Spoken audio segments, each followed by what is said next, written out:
Your credit card is more than just a piece of plastic.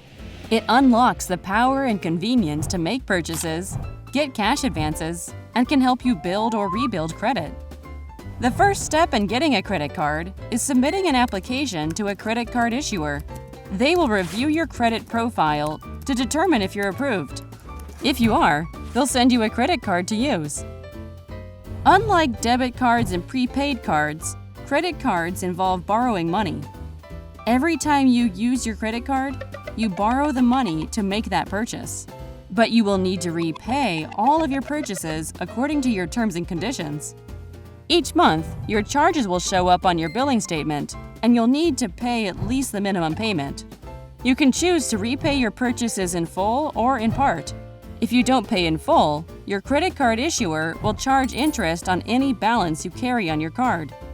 Since all of your charges are shown on your billing statement, you can also review those charges to detect fraud on your account.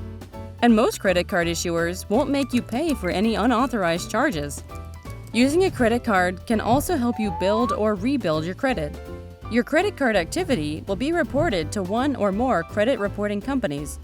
If you keep your account in good standing and make your payments on time, you can improve your credit score over time. In fact, making your credit card payments on time every month is the biggest factor affecting your credit score.